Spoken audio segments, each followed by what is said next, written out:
disambung lagi masih di Teras 1 itu cerita Ari Dharma atau Angling Darmo, disambung masih Teras 1. Candi Jago terletak di Malang, Jawa Timur. Candi Jago diperkirakan didirikan pada masa kerajaan Singasari pada abad ke-13. Nama Candi Jago diambil dari kata Jago yang memiliki makna tempat suci. Candi Jago berlatar agama Buddha Tatrayana. Candi Jago merupakan tempat pendarmaan Raja Wisnuwardana atau Ranggawuni, Raja keempat Kerajaan Singasari. Di Candi Jago terdapat banyak pahatan relief. Sayang banyak yang tidak tahu cerita dari relief tersebut. Kali ini Benas TV Channel menyajikan ulasan relief Candi Jago bersama arkeolog Dwi Cahyono. Semoga dapat menambah khazanah pengetahuan.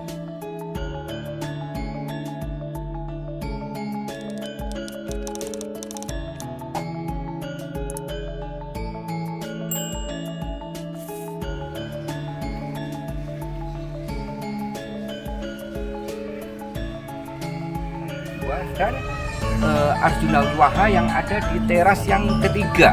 Nah, yang paling akhir pada tubuh candinya itu dipahatkan cerita Krisnayana.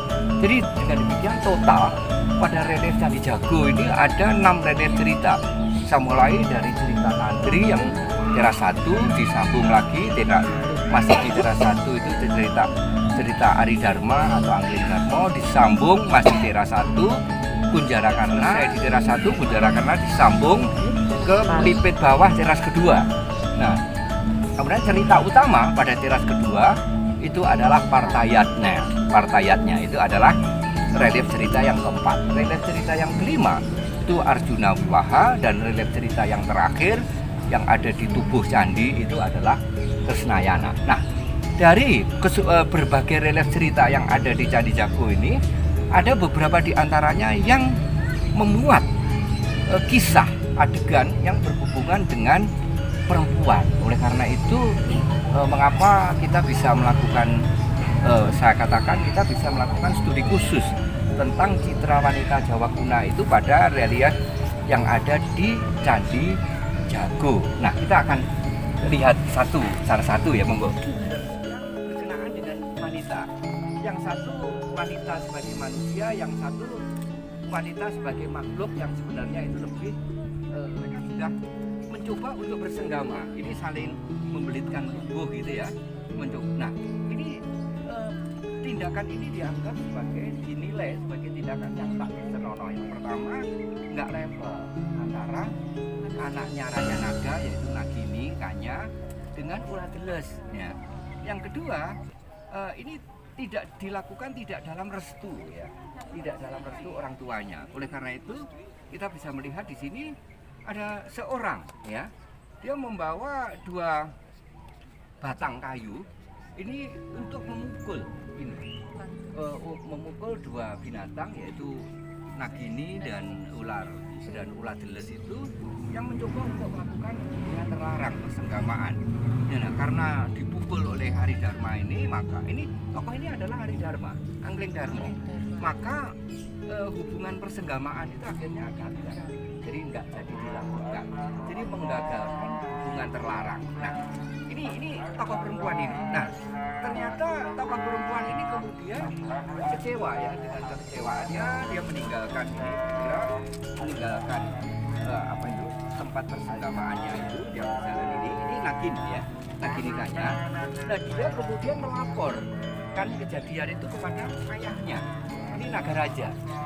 Tapi laporannya kemudian dibalik gitu ya, dibalik bahwa Ari Dharma yang berbuat jahat. Jadi dia melukai ya, berbuat jahat kepada dirinya, kepada Nagini tanpa menyebut Uladeles sebagai pasangan untuk praktek senggamanya. Nah ini ya, nah ini yang melaporkan. Jadi Nagini Kanya melaporkan Nagaraja. Nah inilah yang kemudian Nagaraja mengundang laki-laki yang menggagalkan persenggamaannya itu, yaitu Ari Dharma, untuk menanyakan tentang klarifikasi tentang kejadian yang sebenarnya.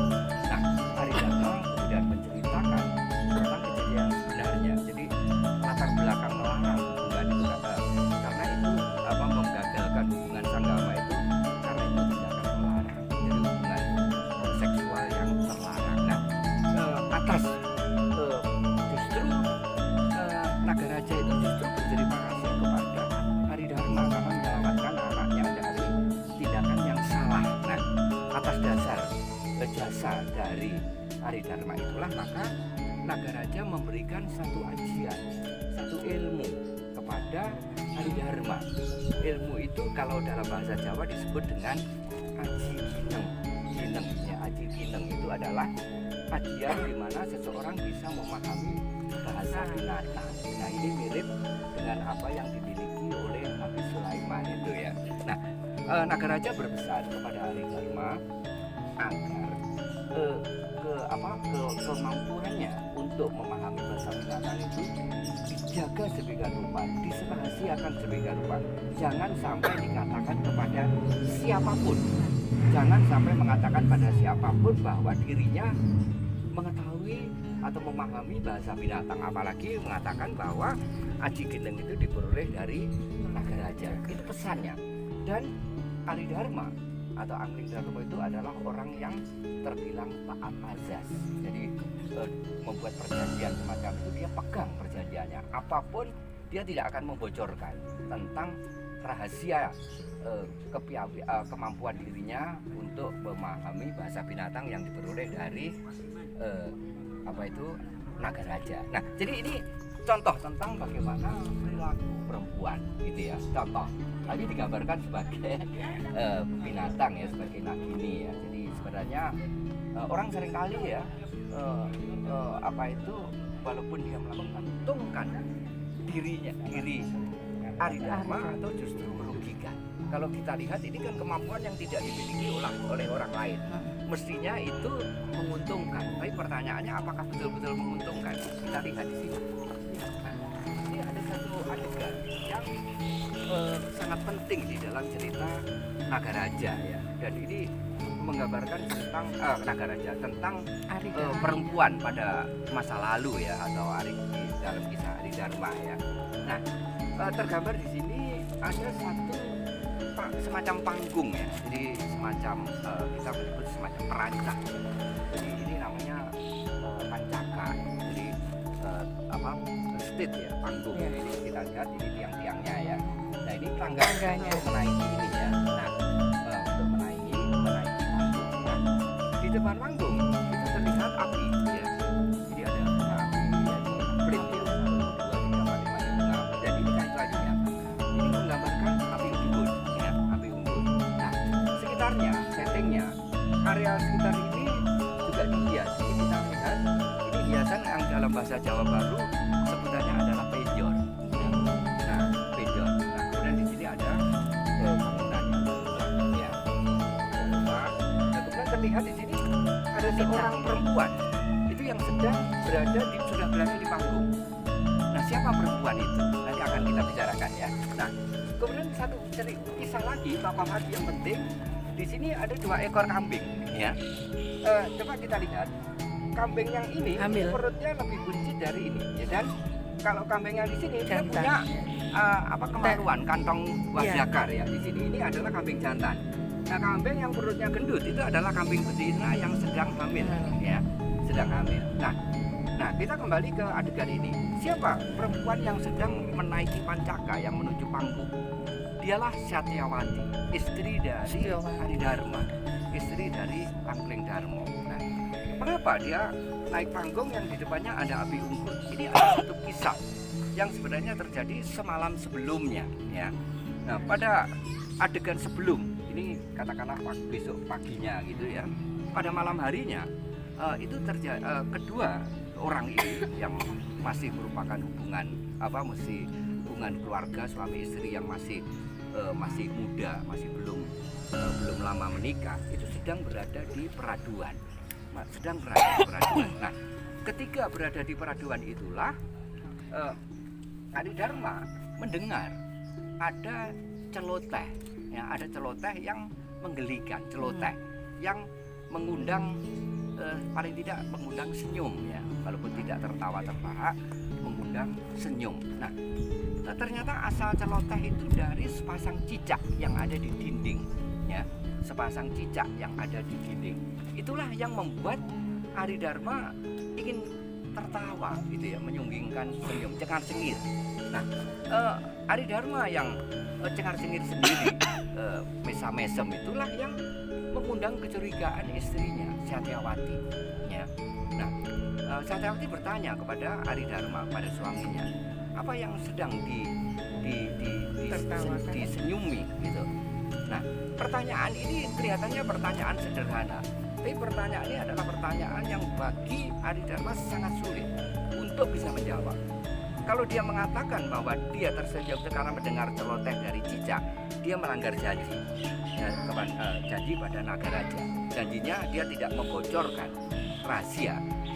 Lain kalau ditanya kok bisa mendengar, bisa cengar-cengir karena ada celoteh dari cicak, berarti kan tahu bahasa binatang. Itulah yang menyebabkan Aridharma itu memegang teguh janjinya dan tidak mengatakan apa latar belakang dia cengar-cengir, dan dia tidak berbohong. Misalnya ya membayangkan sesuatu, enggak, dia tidak mengatakan apa-apa. Itulah yang menyebabkan istrinya marah, Satyawati marah.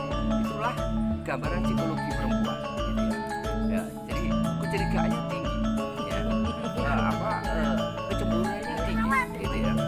Kecemburuannya tinggi, dan kalau itu tidak segera ada kanal, itu membahayakan, bisa memuncak, dan itu tidak rasional. Tidak rasionalnya apa? Karena Aridharma tidak mau menunjukkan, tidak menyampaikan latar mengapa dia cengar-cengir, tidak dianggap tidak mau jujur. Satyawati ngancam, kalau nggak mau mengatakan, saya akan terjun ke dalam api bunuh diri. Nah, ini gambaran. Jadi Satyawati betul-betul mengambil keputusan untuk mengakhiri hidupnya hanya karena suaminya cengar-cengir mendengar binatang. Ini sama sekali nggak rasional. Nah, ini gambaran tentang bagaimana dunia tak rasional dari para perempuan gitu ya. Nah, ini paling tidak yang digambarkan di situ. Nah, jadi ini menjelang terjun ke dalam api unggun. Di dalam bangunan ini suaminya Aridharma bingung mengambil sikap. Apakah dia akan ikut istrinya terjun ke dalam api unggun atau tidak? Kalau tidak, dia nanti dipergunjingkan tidak setia pada istrinya.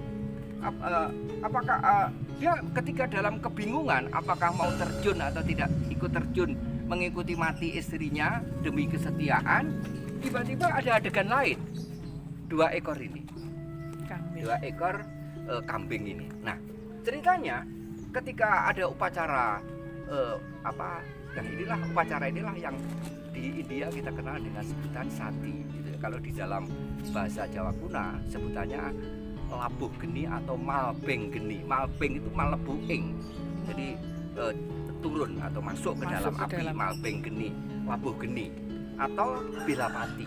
Kalau itu untuk kematian seseorang, ini kan belum ada yang mati ya, ini lebih ke malbeng geni atau malebu geni. Nah, ketika ada upacara malbeng geni, itulah berita itu sontak mengundang warga di kerajaan ini berbondong-bondong hadir, karena ini peristiwa yang sangat penting di mana ratunya itu akan mengakhiri hidupnya dengan terjun ke dalam api. Warga berbondong-bondong datang, tak terkecuali yang berbondong datang itu adalah binatang. Ini ikut datang sepasang. Ini masih belum lama menikah, istrinya masih hamil muda. Yang dalam cerita, dalam tradisi Jawa, meteng enom itu disertai dengan ngidam. Nah ini, nah ceritanya ketika berada di area upacara itu, si kambing betina itu melihat ada penjor ini, ada hiasan di penjor itu, dia tertarik agar suaminya mengambilkan hiasan di penjor untuk dirinya, merajuk ya, karena manja ya, karena kawan bayi nom itu ya manja gitu katanya. Nah, dia merajuk gitu, dia minta agar suaminya mengambilkan mengambilkan ragam hias atau hiasan yang ada di penjor. Nah, suaminya tentu itu tidak bisa berbuat, kambing jantan itu tidak bisa berbuat untuk mengambil itu karena penjor itu kan belum rampung toh, karena kegiatan belum selesai. Terus yang kedua, apabila dia mengambil itu jadi masalah, ya masalah ini bisa ditangkap itu ya. Oleh karena itu katakan nggak mungkin kalau sekarang itu kamu mau saya itu memenuhi keinginanmu untuk mengambilkan hiasan yang ada di penjor gitu. Loh, berarti kamu nggak memenuhi keinginan istrimu ya, nggak mencintai istrimu, nggak mengasihi istrimu. Nah, ya sudah kalau gitu, kalau kamu tidak sayang kepada aku gitu, si kambing betina itu, saya akan ikut seperti Satyawati saja, terjun ke dalam api karena kamu nggak setia. Itu. Nah, lalu apa kata kambing jantan ini? Ya sudah, kalau kamu mau terjun ke dalam api, terjun aja. Apa kamu kira kalau kamu mengakhiri hidupmu terjun ke dalam api, saya akan bodoh ikut kamu, gitu ya? Terjun aja. Nah itu. Nah, apa yang dialog dari dua kambing? Didengarkan. Ini merupakan sindiran bagi Aridharma. Itu ketika masih gamang. Saya ikut terjun apa enggak? Kalau enggak terjun, saya enggak. Ternyata ini yang akhirnya dengan mendengar pembicaraan doa dari ekor kambing itu, dia akan mengambil sikap. Saya tidak akan terjun ke dalam api. Itu kebodohan. Karena istrinya terjun ke dalam api hanya dibakar oleh apa? Api cemburu aja. Dibakar oleh sakwasangka saja. Itu kan bodoh banget itu. Biar aja istrinya terjun, diberitahu enggak setuju ya biar aja, lepas saja. Nah, tapi apa yang menarik perhatian kita pada Aridharma? Bukan Aridharma itu tidak setia pada istrinya. Aridharma itu sangat setia pada istrinya yang namanya Satyawati. Begitu setianya, dia bersumpah bahwa dia akan menikah lagi, tapi dengan perempuan yang baik fisiknya atau sifatnya mirip Satyawati, dan itu perjalanan panjang untuk menemukan perempuan itu, ya, untuk menemukan perempuan itu. Perjalanannya panjang sampai digoda macam-macam. Nanti ketemu dengan beliwis putih dan seterusnya, itu perjalanan panjangnya. Nah, sampai pada akhir cerita, endingnya itu Aridharma menemukan seorang wanita yang sangat mirip dengan Satyawati. Dan Akhirnya Satyawati jadi terjun nggak? terjun, mati juga, berakhir. Makanya dia Kambing itu juga. muda ya, Ini dan jadi kemudian guling. dia berjaya jadi kambing guling. Jadi tongseng. Oke mas. Nah, terus kita lanjut dan akhirnya dia baru menemukan itu setelah adegan panjang gitu ya. Disingkat aja mas, ditunggu di museum mas. Nah, ini dia masih kena goda. Kena Ya, jadi ada raksasa yang seksi.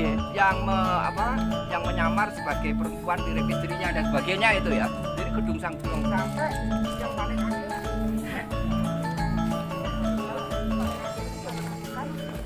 perempuan yang mirip istrinya itu. Oh, akhirnya Lalu kawin. Agama. bubuk bersama. Jadi diakhiri dengan bubuk-bubuk gitu ya. Baik ya. Happy ending. Nah, Namanya? apa? Namanya Pak? Namanya Istri yang juga baru. Satyawati. Oh, nama Gitu ya. Satyawati. Nah, Ngaku jadi- Satyawati.